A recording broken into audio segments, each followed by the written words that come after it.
Nah kalau sudah satu dalil satu contoh, kita nggak usah kreatif. Kenapa nggak kanan dulu baru kemudian masuk kiri? Jadi angkat Allah, masuk kanan, kiri, baru begini. Bilal tahu uang saya nggak banyak. Idul Kurban tuh orang beli sapi. Kalau kita sekarang, mereka beli kambing, ada yang beli unta. Oh, Bilal nggak kebeli. Menyampaikan sedekah karena Allah. Yang lain membeli kambing, beliau beli ayam. Bukan kurban dengan ayam. Ayo jujur, katakan pada diri sendiri. Sampai sekarang malam ini, berapa persen bacaan sholat yang antum pahami? Jangan-jangan Anda sholat tapi nggak ngerti yang dibaca. Bagaimana bisa khusyuk? Ruku nggak ngerti, sujud nggak paham. Bagaimana bisa khusyuk sholatnya? Antum minta rezeki, Isa aja 4 kali. Warzukni, minta rezeki. Habis sholat minta lagi. Ya Allah mohon berikan aku rezeki. Yang tadi apa saat sholat? Warzukni. Ya bagaimana kita bisa mengerti apa yang diucapkan kalau kita tidak belajar? Makanya cari. Nah mengerti itu bahasanya paham. Fikih. Makanya ada kitab sholat namanya fikih sholat, fikih umrah, fikih haji. Belajar sampai paham. Tuh lihat berapa banyak sekarang yang umrah tapi nggak paham yang dikerjakan. Putar. Sekarang kadang suka sedih gitu. Apalagi banyak yang ria. Ria itu kan menggugurkan amalan. Begitu disampaikan habis amal. Ini ada yang jual kebun, jual tanah nyampe sana nggak ada nilainya. Sekarang orang aja tawaf sampai live. Subhanallah, alhamdulillah. Kelihatan di sana, kelihatan. Pindah kiri, la ilaha illallahu akbar. Tuh, kenapa nggak dipahami? Dan tawaf itu indah. Kalau antum benar tawafnya, dijanjikan oleh Allah doa apapun seketika dikabulkan. Itu rahasianya di Quran surah 19 ayat ke-47 sampai dengan 49. Ada rahasianya. Makanya kenapa dari Hajar Aswad ke Maqam Ibrahim? Itu doa intinya. Subhanallah, alhamdulillah, wala ilaha illallah, Allahu akbar. Dari Maqam Ibrahim sampai Rukun Yamani bebas mau pakai bahasa apapun. Nanti dari Rukun Yamani pakai dengan Hajar Aswad, kenapa menggunakan Rabbana atina fid dunya hasanah? Itu ada maknanya. Bebas antum. Mau pakai bahasa Indonesia juga silakan. Mau pakai bahasa Jepang, bahasa Sunda, bahasa Jawa, bebas silahkan. Minta.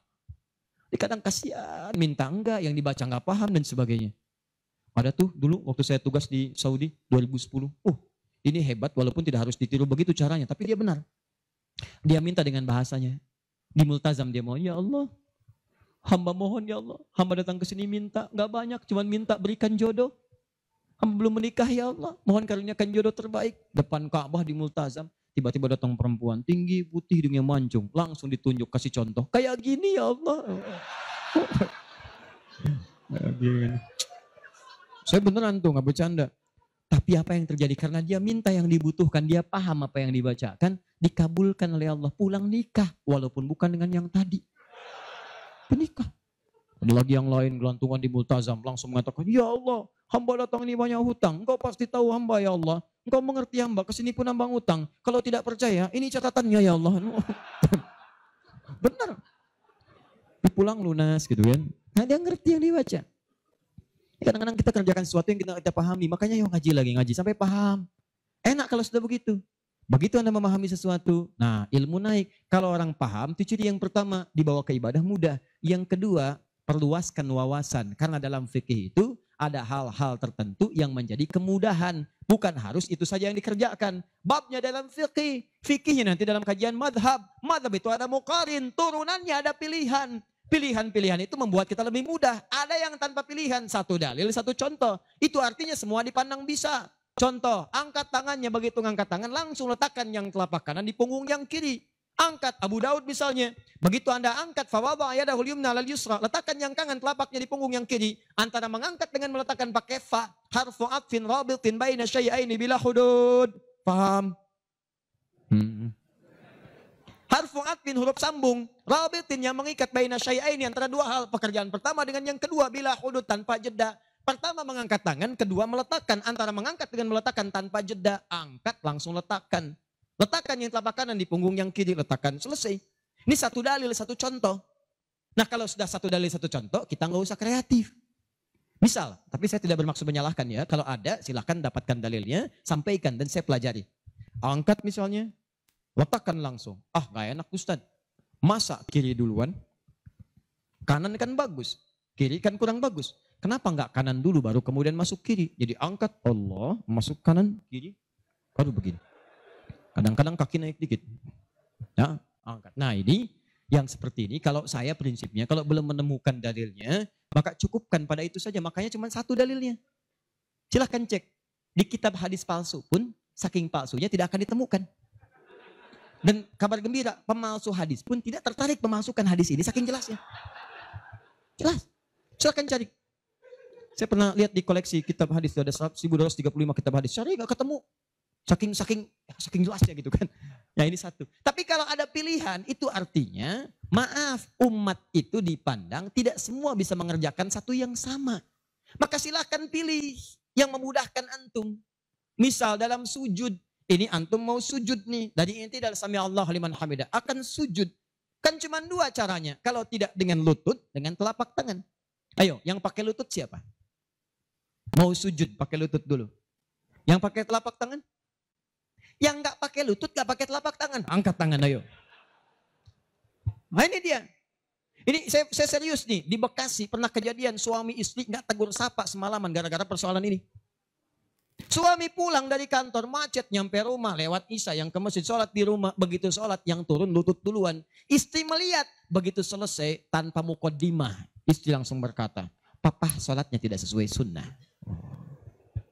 Kenapa mah? Harusnya telapak tangan duluan bukan lutut. Papa menjawab, mama yang gak tahu hadis. Padahal dua-duanya gak tahu hadisnya. Satu ngaji di guru A, dua guru B. Besoknya datang. Begitu datang, saya cuma senyum, Pak, ibu tahu nggak? Itu kan ada di kitab yang sama. Di Sunan Abu Daud. Yang pakai lutut, nomor hadis 838. Paling kanan sebelah bawah. Riwayat dari sahabat Wa'il bin Hujur. Yang pakai telapak tangan, sebelah kiri paling atas. Nomor hadis 840 sampai 841. Riwayat sahabat Abu Hurairah. Oh, nggak pakai Baca. Begitu dibaca. Idza sajadta fala tasjud kama yabrukul ibil falyadha rukbatai qabla yadai. Jika kamu ingin sujud jangan duduk seperti duduknya unta. Kalimatnya ibil, ya, unta masih umum. Maka letakkan lututmu sebelum telapak tanganmu. Maka yang kedua Abu Hurairah, hadisnya berbunyi kurang lebih bima makna idza sajadta fala tasjud kama yabrukul ba'ir, unta tunggangan yang sudah ada beban. Falyadha yadaika qabla rukbatai. Maka letakkan telapak tanganmu sebelum lututmu. Bu, Pak, ini Wa'il lebih duluan masuk Islam dibandingkan dengan Abu Hurairah. Saat itu awal-awal Nabi masih kuat, kelihatan ikut perang Badar, perang Uhud, macam-macam. Begitu Nabi sujud, lutut duluan. Begitu nanti Abu Hurairah masuk Islam, itu 3 tahun sebelum Nabi wafat, 7 Hijriah. 3 tahun sebelum wafat, usianya kurang lebih 60 tahun. Beliau sudah punya persoalan. Saya mau tanya pada Bapak Ibu, kalau ada orang sudah sepuh, persoalan pertama dia apanya? Lututnya. Makanya diriwayatkan kadang beliau kemudian menggunakan tongkat, kadang bersandar kepada tiang-tiang. Karena lutut mulai bermasalah, maka yang dahulukan telapak tangannya. Sebetulnya ini kemudahan Pak, Bu. Maksudnya bukan masalah tua atau muda. Antum pun jangan salah simpulkan. Jadi kalau ada teman antum masih muda misalnya, tiba-tiba turun telapak tangan duluan. Tua. Bukan. Bukan begitu cara memahaminya. Ya, bukan. Maksudnya apa? Ini kemudahan. Karena yang punya masalah di lutut bukan cuma orang tua. Antum atlet ada masalah, antum jalan lutut keseleo. Gak bisa, gunakan telapak tangan. Antum pengen dengan lutut, gunakan boleh. Telapak tangan sah, lutut boleh. Yang salah itu yang kepala duluan. Belum apa-apa udah rame. Yang kunut, ini hadisnya. Yang tidak kunut, ini hadisnya. Tinggal pilih aja. Kunut tuh karena begini, ini riwayatnya begini. Yang tidak kunut begini pilihannya. Yang milih kunut siapa? Oh, Imam Syafi'i, Imam Malik. Yang tidak milih kunut siapa? Imam Abu Hanifah. Yang tengah-tengah ngambil lazilah siapa? Imam Ahmad bin Hanbal. Antum tinggal ikuti aja. Pilih mau yang mana. Yang salah yang tidak sholat subuh. Itu. Yang bismillah jahar ada dalilnya. Dipilih oleh Imam Syafi'i. Yang sir silent ada dipilih oleh Imam Ahmad. Yang tidak pakai bismillah ada dipilih Abu Hanifah. Termasuk Imam Malik. Yang rakaat pertamanya jahar selanjutnya tidak ada dipilih oleh Abu Hurairah. Tercantum dalam Al-Bukhari. 70 hadis 4 kali cara. Ada semua Nabi mengerjakan. Nabi mengerjakan semua. Antum tinggal pilih. Karena nggak bisa mengerjakan semua-muanya. Nggak bisa Ustaz. Saya orang Semarang. Sunnah banget bukan cuma sunnah. Besok subuh saya imamin 4 cara bismillahnya. Oh. Lebih soleh daripada Nabi. Bismillahirrahmanirrahim. Bismillahirrahmanirrahim. Tidak dibaca sama sekali. Oh iya. Itulah yang disebut dengan pilihan. Ma dhahaba ilaihi. Ma sesuatu dhahaba ilaihi yang condong untuk dipilih karena memudahkan. Disingkat jadi madhab. Madhab. Dari madhaba ilaihi. Ada singkatan. Di Arab ada singkatan. La hawla wa la quwata illa billah hawqala. Bahkan ayat Al-Quran itu ada ungkapan singkatannya. Bismillahirrahmanirrahim. Basmalah. Alhamdulillahi rabbil alamin. Alhamdulillah. Sudah 9:30. Saya kira teman-teman, karena waktunya terus beranjak, saya cukupkan mungkin kita sama-sama tutup dengan mengucapkan hamdalah. Hamdalah. Tidak. Alhamdulillahirabbil alamin. Enggak, itu contoh tadi, bukan belum selesai kita. Contoh. Masih sampai subuh, tenang. Nah, contoh. Hamdalah alhamdulillahirabbil alamin. Jelas? Inilah diantara amalan yang bisa menguat. Kalau sudah begitu ilmunya luas, wawasan luas, tidak akan ada pertikaian dan sebagainya. Yang ada dalilnya, itu yang kita pedomani. Yang tidak ada, kita pelajari. Kata Nabi, kamu tidak diutus untuk memaksa orang. Ingatkan, kalau mau ingat, alhamdulillah. Kalau tidak, jangan jadi musuh. Jangan sampai perbedaan antum menghambat antum untuk minum teh bersama. Begitu Ferguson. Akhir. Sepakat ya? Sepakat, sudah bukan zamannya ribut sana sini, sudah silahkan aja ya. Sepanjang ada dalilnya itu kita kerjakan. Yang penting ngaji dengan baik. Terakhir, saya tutup betulan ini. Ya betulan, terakhir. Kita nggak ngerjain amalnya, tapi dapat transferan pahalanya. Kita tidak mengerjakan amalnya, tapi pahalanya dapat. Apa diantara amalan itu? Nah, ini yang kedua yang mau saya sampaikan. Ada 3 peluang amalan. Saya sampaikan dengan cepat. 1, share pengetahuan.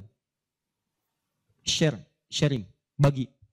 Itu yang diisyaratkan Quran surah ke-9 ayat 122. Dengan Quran surah ke-58 ayat ke-11. Luaskan.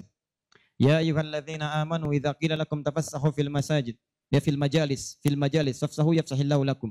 Hei orang-orang beriman, jika dikatakan padamu luaskan majlis, luaskan. Maksud di situ luaskan ada 2. 1, luaskan tempat. Jadi kalau ada orang berdesak-desakan, antum masih ada space, jangan ditutup-tutup, buka, luaskan. Yang kedua maksudnya luaskan itu diperluas infonya. Sampaikan. Mungkin antum nggak bisa datang, tapi ketika antum sampaikan infonya, Allah dari informasi antum ada 10 orang datang. Antum dapat pahala dari 10 orang itu tanpa dikurangi sedikit pun.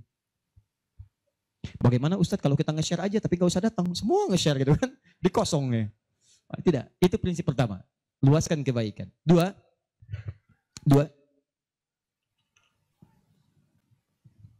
berinfak dengan harta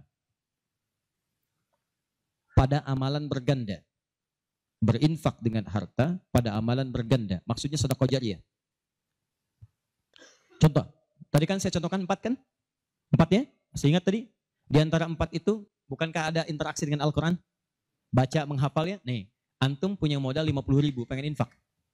Dengan uang itu, disarankan langsung lewat petunjuk Nabi, cari dengan 50.000 itu yang menghasilkan keuntungan terus berlipat. Walaupun antum gak mengerjakannya. Saya beri contoh misalnya. Berikan kepada orang yang tadi mengerjakan pahala berganda sedekah jariyah. Misal penghafal Quran. Ada orang punya 50.000 diberikan kepada orang dengan bentuk makanan. Yuk makan. Dimakan oleh orang itu. Dia sholat. Begitu dia sholat dengan energi tadi antum dapat pahalanya. Begitu energinya hilang pahalanya selesai. Tapi antum belikan mushaf 50.000. Datang ke percetakan Habib Hasan. Saya cari mushaf Habib. Dengan harga 50.000. Antum dapat 2. Masya Allah. Begitu dapat 2. Antum datang ke tempat hafalan Quran. Masya Allah. Atau datang ke tempatnya Ibu Nyamin. Ya. Dari keturunannya Syekh Dahlan, ya Allah yarham, yang penemu qiraat itu. Begitu datang ke situ, berikan kepada anak-anak penghafal Quran.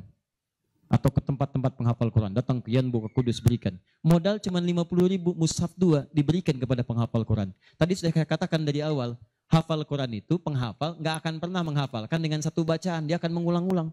Anda bayangkan, modalnya cuma 50.000 sama dengan tadi. Mushaf 2 jadi 2. Begitu ditemukan dan dipegang oleh penghafal Quran, dibaca oleh dia, dihafalkan. Allahu Akbar. Berapa banyak bacaan dia bacakan dalam sehari. Baca. Transfer mengalir kepada antum. Semua yang dia bacakan, dia hafalkan, semua mengalir untuk antum. Modalnya cuma 50.000. Yang menarik, antum meninggal. Mushafnya masih ada, dibaca lagi ada yang lain. Mengalir lagi, modal 50.000. Yang menarik, mushaf dah rusak. Cuman penghafal tadi udah hafal Quran 30 juz. Dia punya murid lagi. Jangankan punya murid, ngimamin dia. Dengan wasilah mushaf dari antum tadi. Begitu mengimami, pahala lagi transfer. Yang hebat dia punya murid 10 orang. 10 itu punya murid lagi, 10 lagi. Gak habis-habis, cuma 50.000 modalnya. 50.000 rupiah. Mushaf.